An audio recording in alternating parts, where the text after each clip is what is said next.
अखंडमंडलाकारं व्याप्तं येन चराचरं तत्पदं दर्शितं येन तस्मै श्रीगुरुवे नमः।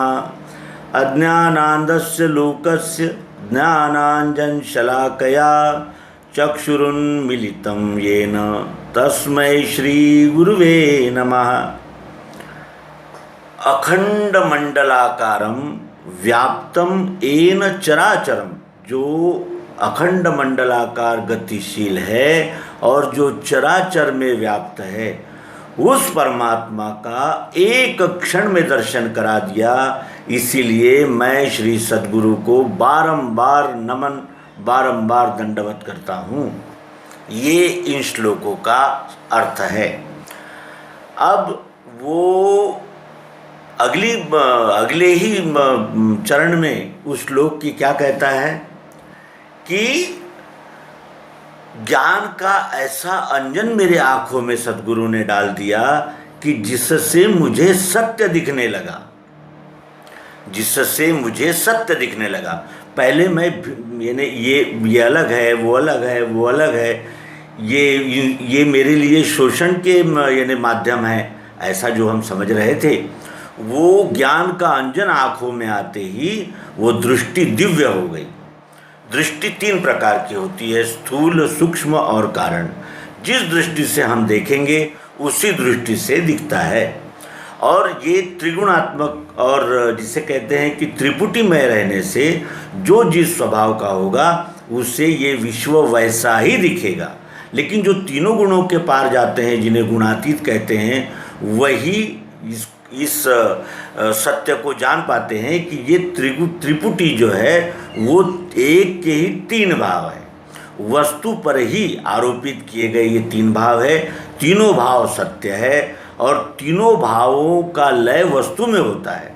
यानी तीन भाव जानना है क्यों? वस्तु के परिचय के लिए। वस्तु का परिचय होने पर फिर उन तीन भावों का लय एक में हो गया। ये जानने पर फिर उन त्रिविध भावों का कोई अस्तित्व ही नहीं रहता। इसी तरह वो शिष्य अपने सद्गुरु के प्रति ये कृतज्ञता जता रहा है कि मैं नमस्कार क्यों कर रहा हूँ, क्योंकि ज्ञान का अंजन मेरे आँखों में श्री सद्गुरु की युक्ति से मिला और उसी प्रकाश में मैं इस विश्व में अध्यात्म क्या है, धर्म क्या है, कर्तव्य क्या है, करना क्या है, न करना क्या है, क्या करने से कल्याण होता है, जीव कौन है, जीव का कार्य क्या है, जीव का निर्माण कैसे होता है और जीव का विलय कैसे होता है, इन सभी प्रश्नों का उत्तर देने वाला अध्यात्म विज्ञान है। और इस परंपरा प्राप्त प्राचीन, अति प्राचीन सनातन विद्या को इस कलियुग में प्रस्फुटित करने का महत्वपूर्ण कार्य अवतार श्री नारायण भगवान सद्गुरुदेव श्री मायानंद जी चैतन्य इनका है। इन्होंने नर्मदा नदी के दक्षिण तट पर ओंकारेश्वर में केंद्रीय अध्यात्म विज्ञान शाला के पैटर्न में वो उस मूवमेंट को उन्होंने आरंभ किया और उस शाला के कई उपकेंद्र इस भारत भर में यानी विविध स्थान पर उपस्थित है। जानना युक्ति है, युक्ति मिलते ही फिर मुक्ति हो जाती है। भक्ति बिना मुक्ति, भक्ति बिना युक्ति बिना भय खाते, सद्गुरु के दर्शन होए ले संशय जाते।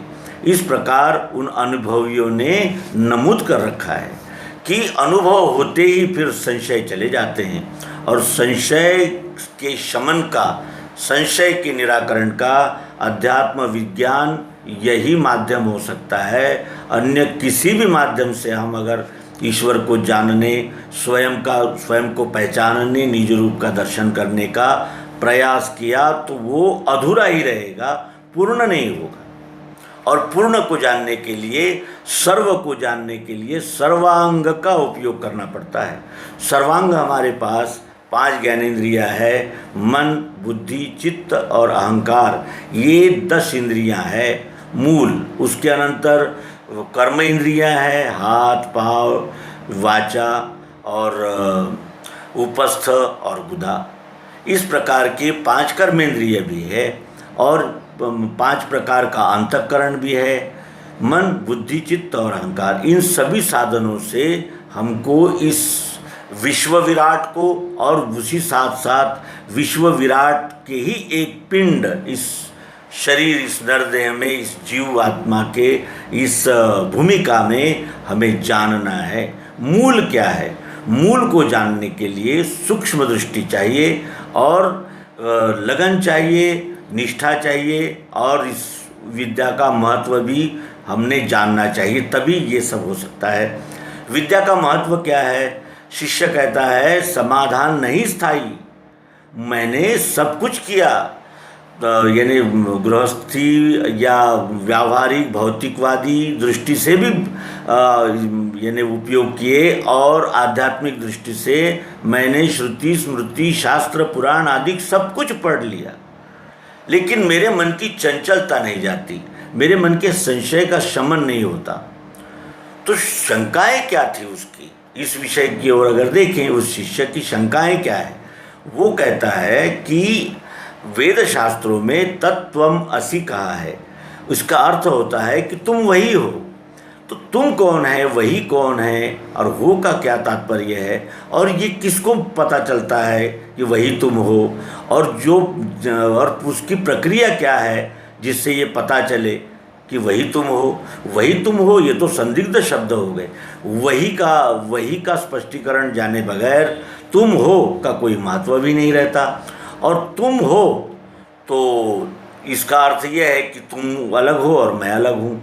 लेकिन वो जब तत्त्वम असि का खुलासा त्रिपुटी द्वारा होता है, तब हमारे ध्यान में आता है कि ये 2 अलग अलग भाव है एक ही नाम के। इस प्रकार का बोध सद्गुरु की कृपा से होता है। और सद्गुरु की कृपा कितनी महत्वपूर्ण है, तो भोग, ऐश्वर्य, अनेक प्रकार के मान, सम्मान और अनेक प्रकार के हमें जो उपलब्धियां यहाँ होती है, वो प्राप्त करके भी समाधान नहीं, स्थायी समाधान नहीं मिलता। और समाधान के लिए ही तो सब कुछ किया जा रहा है। जो कुछ भी हम सुबह से शाम तक करते हैं, वो समाधान के लिए ही करते हैं। समाधान तो मिलता है, लेकिन क्षणिक। स्थायी समाधान केवल परमात्मा, ईश्वर, जिसे जो भी आप नाम दें, उसको जानने से और उसके साथ अपना संबंध पहचानने से है। वही तुम हो, मैं ही संपूर्ण विश्व हूँ। इस स्थिति तक अपनी बुद्धि की ऊंचाइयाँ, अपनी समझ को बढ़ाने का ये महत्वपूर्ण दायित्व हमारा है। सद्गुरु मार्ग दाता है, चलना तो हमें होगा। और जीव तो सभी हैं, लेकिन इस प्रकार की जो स्थायी समाधान की प्यास है, वो किसको जगी है, ये भी निर्णय हमने जिसका उसने करना है। और बच्चा जब रोता है तो माँ खिलौने दे देती है उसे, वो थोड़ी देर खिलौने से खेलता है, फिर वो और रोने लगा तो फिर माता चली गई, उसको सीने से लगाकर दुग्धपान करा दिया, स्तनपान करा दिया उसको बच्चे को। वो बच्चा थोड़ा भूख मिट जाने से थोड़ा हंसता खेलता खेलने लगा, फिर थोड़ी देर बाद रोने लगा, फिर कुछ चाहिए था उसे। इस प्रकार वो रोते रहता है और उससे वो जो क्षणिक उपलब्धियां हैं वो प्राप्त हो जाती है, और उसके वजह से वो बड़ा उस समय वो खुश हो जाता है, और फिर अगले ही पल कुछ और समस्या। तो ये जो निरंतरता चल रही है बच्चे के साथ। लेकिन जब बच्चा समझदार हो जाता है, तब वो खिलौने भी रहते हैं, किताबें भी रहते हैं, और अनेक प्रकार के सब कुछ रहता है, लेकिन वो क्या उठाता है? मोबाइल उठाता है। क्यों? क्योंकि अब वो जानता है कि मोबाइल से ही ये सारे नेटवर्किंग के काम हो रहे हैं, और मुझे भी ये काम नेटवर्किंग से करना है। तात्पर्य ये है कहने का कि हम खिलौनों में भूल जाते हैं, और इसी भूल को यानी हमारे दर्शाने के लिए ही संत महात्मा विभूतियाँ आती है, हम मानते नहीं।